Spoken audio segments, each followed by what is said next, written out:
Hello, welcome to Tax Roadmap. I am your tax attorney and CPA, Nafisa Manira. Welcome again. I'm excited you decided to join me for a few minutes today.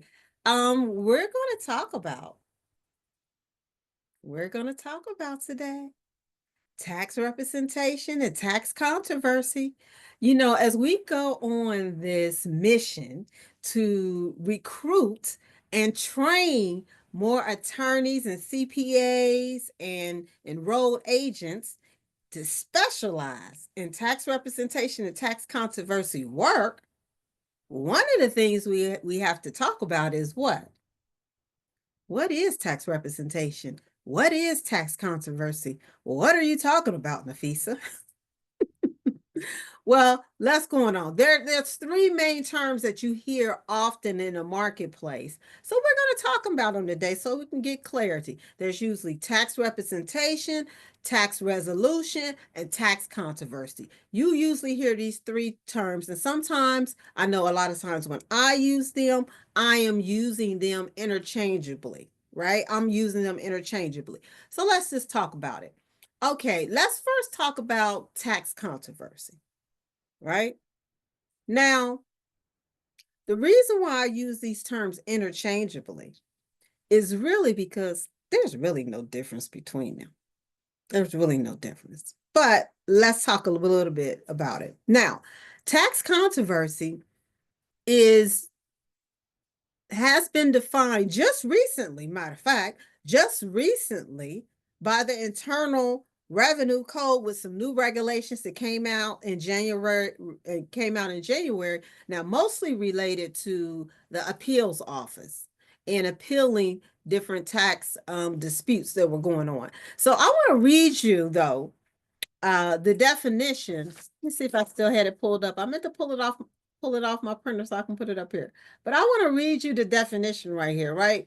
This just goes to show you a lot of times when you're dealing with tax controversy and tax representation resolution work, they make it so difficult sometimes by coming up with these what I like to call definitions or these concepts that make it so but try to make it sound so complicated, and it's not complicated, right?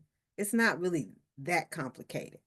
So we have to translate. That's what I like to call. We have to translate into everyday language. So here's the definition that they just recently came out with some new final regulations that came down from the IRS. This is related to the appeals office, but again, in this particular final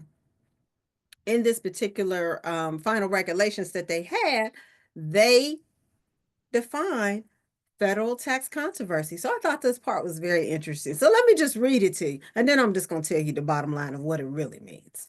Right? So it says definition of federal tax controversy. A federal tax controversy is a dispute over administrative determination by the IRS regarding a taxpayer's tax liability.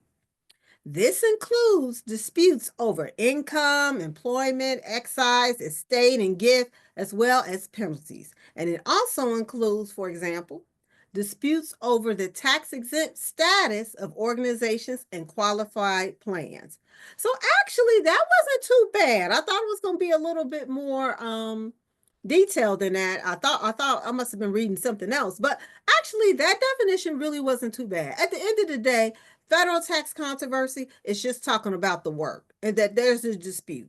There's a dispute between the taxpayer and the IRS. Or if you're dealing with at the state level, there's a dispute between the taxpayer and the state revenue department, Department of Revenue.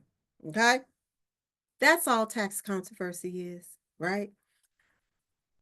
But another thing to keep about is you usually don't hear about tax controversy work when you're dealing with regular individuals or you're dealing with small business owners.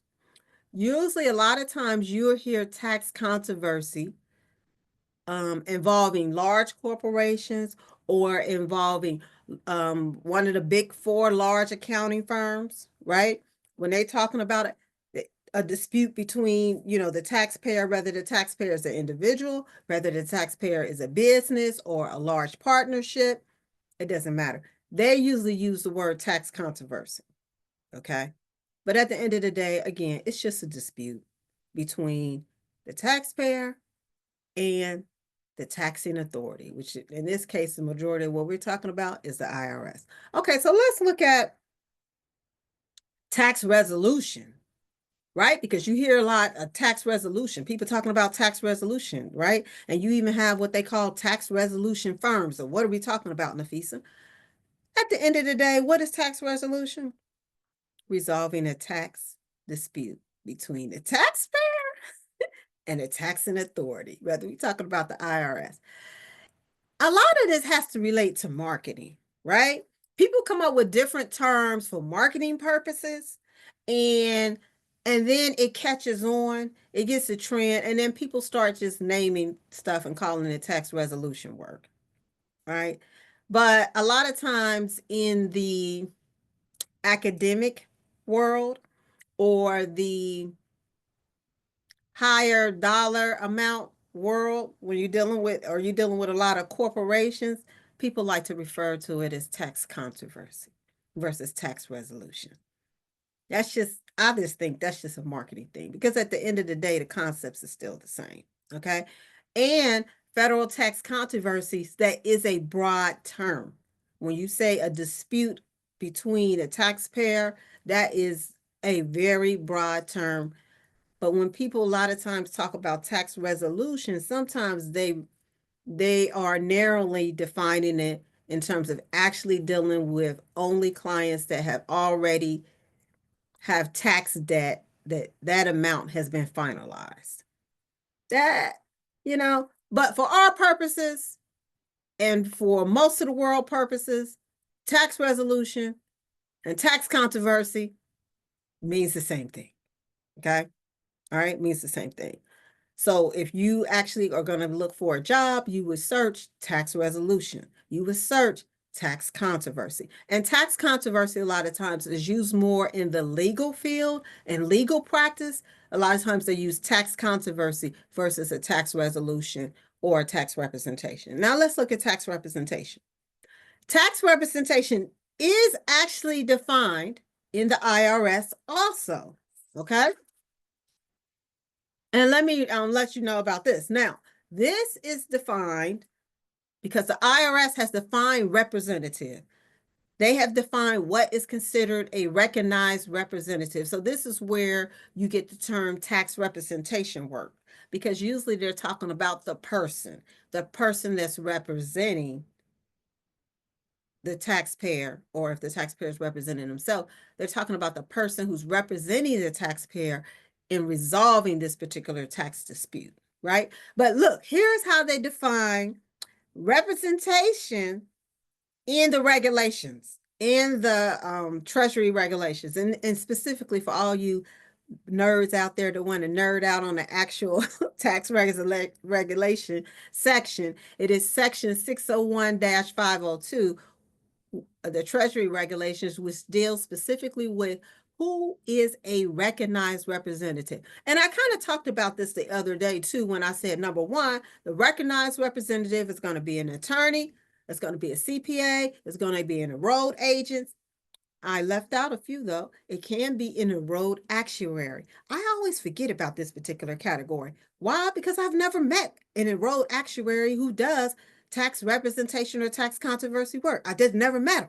So I always forget about this category. But anyway, and then two, we talked about tax return preparers, right?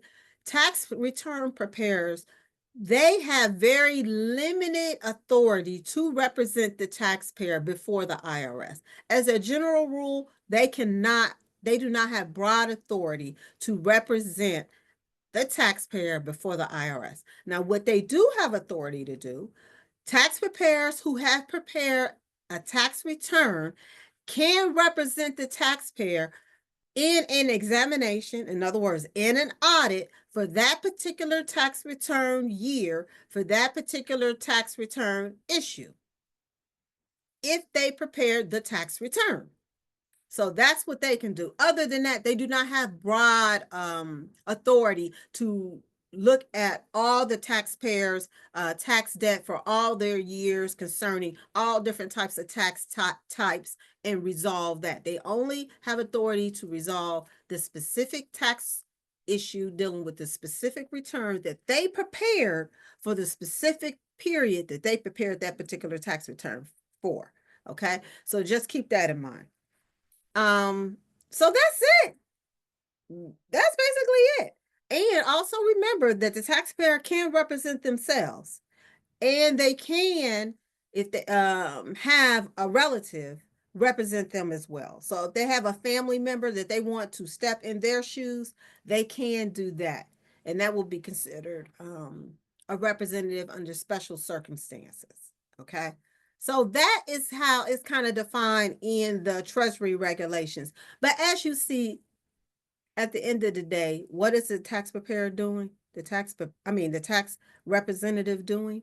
They are representing the taxpayer in what? A dispute between who? The taxpayer and the IRS or state taxing authority. So I think a good way to look at it is when you think of tax controversy, you're usually thinking about the work. What is the work involved? When you think about tax resolution, you're usually thinking about the work. When you say tax representation, you're usually talking about the person, right? But again, these terms are used interchangeably throughout the industry. So it's just something to keep in mind. At the end of the day, I hope you got a better understanding of what tax representation is and what tax controversy is. And maybe you're starting to get a little excited about this specialty. Maybe it's something you want to jump into. Take a little longer look at. I'm encouraging you. It's great. So that's all I wanted to bring you today. My name is Nafisa Manira, and thank you for joining me. Contact me if you want to learn more about this particular specialty. Bye. See you next time. Make sure you like and subscribe.